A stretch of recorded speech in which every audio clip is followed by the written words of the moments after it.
Hey guys, and thanks for checking into this site about the trip to Nakari here this fall 2024. This video is about explaining what the trip is about and what you can expect to see on the trip. First of all, it's an underwater photography trip, meaning that we will be a bunch of people, underwater photographers, going to Egypt and living in a camp for a week and going nuts, taking pictures underwater. It is also a kind of workshop. It is a workshop where I teach, but it is not a workshop that you probably are aware that you've been on before, because this workshop will be dedicated you. It will be pointed and aimed directly at you and your needs as an underwater photographer.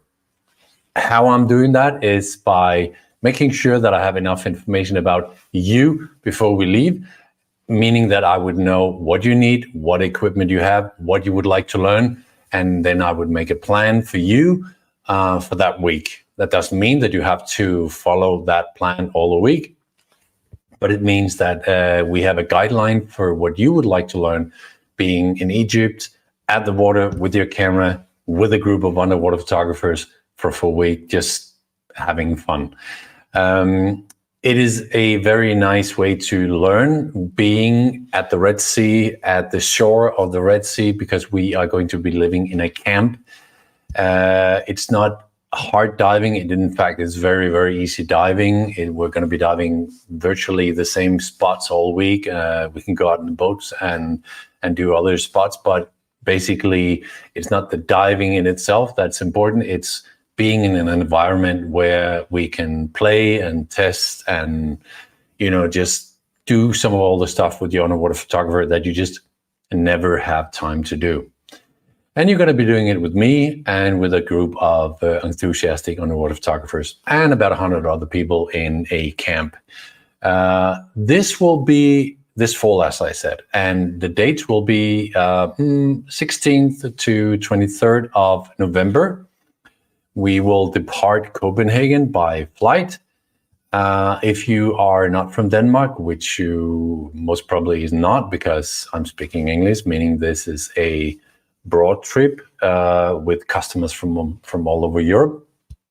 And if you do not wish to go to Copenhagen to take a flight, and you can get a flight from where you are, well, then you can save some money on the flights and buy your own flight ticket. And as long as you will be in Egypt, in Hurghada, around the 16th, then we will make sure you get to the camp. Okay. Yeah, listen, I have a lot of pictures because we did this trip this spring and it was great. And obviously we had a lot of fun and a lot of pictures were taken. So let's have a look, and let me show you some of the outlines of the layout of the camp that you can expect to see when you get down there. This is the camp from seen from above. These camps were started as tent camps. You went down there, you stayed in a tent at the shore, and you think, a tent, and there's no air conditioning, can I be there? Yes, it's actually very nice to be at the waterfront in a tent. There will be fans, of course, and there are different kinds of tents, but I'll get back to that. As you can see here on the aerial shot, that's the camp. You can see the chalets out to the left. You can see the main administration, the cafe, and then you can see some of the tents in the middle, and you can see the dive center, and then obviously you can see the nice diving in the lagoon. So let's see the next picture taken from the water in towards the desert. The camp is at the point of the desert. So I actually went running one morning. It was a little bit crazy, which was great. I mean, you can take a walk into the desert. If you haven't been in a camp before, I can tell you it's very laid back. You can basically dive from sunup to sundown. We had people who did 4 dives before dinner. Lunch. It's just crazy. I've heard of people doing 9 dives during a day. You can dive as much as you would prefer, as long as you make sure you get your meals, and then there will be talks. I'll be doing some talks, because once I know what everybody wants, there will be some general talks that we do. And also in the evening, we will do picture reviews every second day, seeing what everybody's been up to, which is a lot of fun. But there you see the dive center in the middle, which is great. It's a little apart from the rest, and that's quite nice because that means once you go there, all your dive equipment is there. And as you can see in the lagoon, you can swim. Well, you can actually swim from shore and all the way out to the corners. It's a long way. The point is that you can. There's many different dive sites just in this lagoon. And you can jump on one of the boats and you can be sailed out all the way out to the corners, and you'll find about 30 meters out there-ish, a little less, and steep walls and lots of life, and you can just slowly swim in, or you can be picked up by the boat again. It's very easy diving. I mean, it's a luxury diving because there's absolutely no stress, and you have so much time, just you and your camera. So even if you're a very experienced photographer, this kind of trip is where you're going to have time to do all the stuff that you never have time to do in testing. Okay, there we go. And as you can see, there is the sea, the far out sea further. There's lots of dive sites further out. You can actually do some extended diving and go out with boats and do some of the reefs further out. There's an extra cost doing that. Or you can get up on one of the trucks and you can be taken up and down the coast if you would like to see something else that what you've been seeing all week. But then again, remember you're there because you want to do pictures and not because that dive site is exactly what you've been planning to do for a full week. I mean, but there are so many dive sites there and so many motives that you need to do, so you can just stay there for the full week. So obviously the Red Sea is most beautiful in the morning or in the evening. That's where it's not windy. It's very often windy during the day at the Red Sea. The sun getting up or going down is just beautiful, walking around, being calm. And you can see some of the building complexes down there are just beautiful. Obviously there are some hang around places where we can sit. But mostly you're going to be diving or sitting with a laptop, or if you're done diving, you might be sitting in the cafe having a cold beer, talking photography with me or with the rest of the guys who's been on the trip. We often eat together. That's a massive buffet 3 times a day, all you can eat and more than you can eat. But if you miss the meals, there's long opening times in these 3 buffet periods. If you miss those meal times, the chef will take away some food for you, and you can always get a snack. And don't worry if you miss some food because you are out diving. And basically, you can dive whenever you want, but you want to plan it around when you can have food. That's the obvious part. Okay, once you've been diving, maybe you're not up to doing 4 dives a day. Maybe you'd like to do a little less. Some days maybe a little bit lazy. You'd like to sit in the cafe, just relaxing, doing some Lightroom picture crunching, talking. That's very, very comfortable sitting there doing that. As you can see, lots of talk. And that's part of the learning, talking to each other, showing each other the pictures. What do you think of this picture? What would you have done here? I mean, it's obvious that you talk to your buddy about these things, and particularly when you have a bunch of other underwater photographers around you, they would be your sparring partners as well. Even if it's a little bit light, you can find ways to still sit with your laptop. There are different kinds of accommodation that you can choose when you do this trip and you pay the price. It's based on 2 people in 1 tent. You can obviously stay in your tent by yourself if you may pay a single fee, but there are also other tents. These are the basic tents with the fan, and they're quite basic but nice and enough room, and they're at the waterfront. So there's plenty of room, and you'll not have sand in your camera. It's quite easy place, and there are room for your equipment other places as well.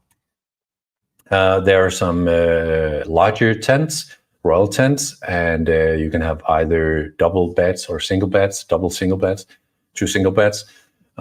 In those, there are also a fridge for cold drinks and stuff, which is nice, and also at the waterfront. And it's a little bit like glamping. It's really cozy, really nice.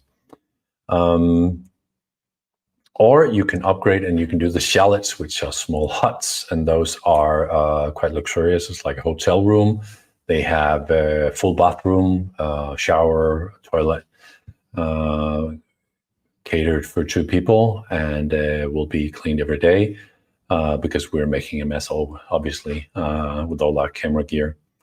And a new thing is there are some superior tents. I cannot show you pictures of those because they've just been built. They're done when we get there. They're the same price as the chalets, the same luxury as the chalets. They have built-in toilet and shower, same floor, and obviously fridge and air condition. No, I'm not even sure there's air conditioning because it is a tent, but it's down by the waterfront, and I think I'm going to be staying in one of those this year because I went down there and looked at the layout, how they were going to be, and they look really nice. And I've seen some of the drawings, and these are going to be luxury glamping tents. I'm quite thrilled about those to see what they end up look like. I think they built 12 tents down by the waterfront. So still chalets with air conditioning and cooler refrigerator, cold drinks. The dive center, it's a thing of its own.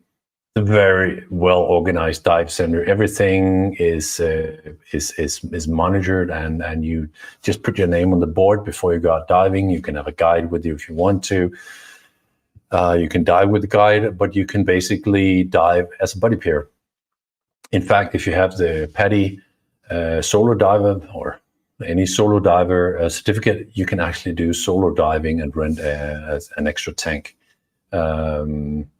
Which is something you should consider because these are test sites. I mean, we're going to be diving pretty much very independent with your buddy, just lying there with your camera, focusing on exactly that little goby or whatever. And so a solo certificate is not a bad idea. You can actually do the course down there, but you don't want to take time out from your photography lessons, of course, to do that.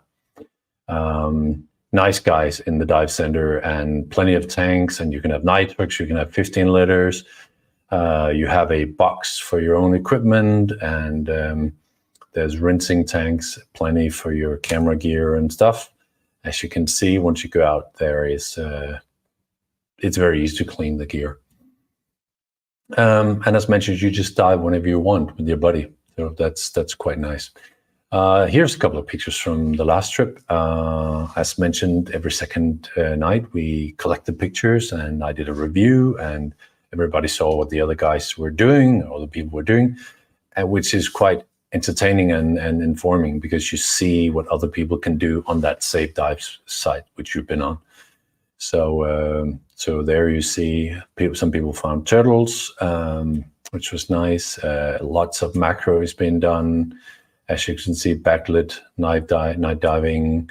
There's a goby down there in the hole, uncropped picture, or very macro. There are plenty of stingrays out there that you can do. You can do so many pictures of those. I mean, I have a whole series of them that I did. As you can see here, that's a small picture. We did some silhouette shots and some modeling shots, which are great as well. There you can see there are both the stingray and the clownfish and the anemone and the diver, the background. So it's all about trying to compose your picture there as well. So we were a big group off this spring, and I'm hoping to get just as big group this time. Obviously, it's just not our group who's there in the camp. The camp can take about at least 100 people. So obviously there are other divers, but that doesn't matter because we're not busy. We're not diving exactly at the same time, everybody. So that just means there are other divers there. And as we all know, divers are nice people. So that does not matter at all.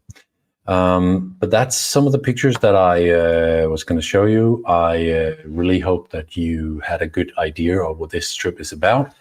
I would love to see you in November going with us. And obviously, I can promise that you will learn a lot by going. What you'll learn, that's up to you.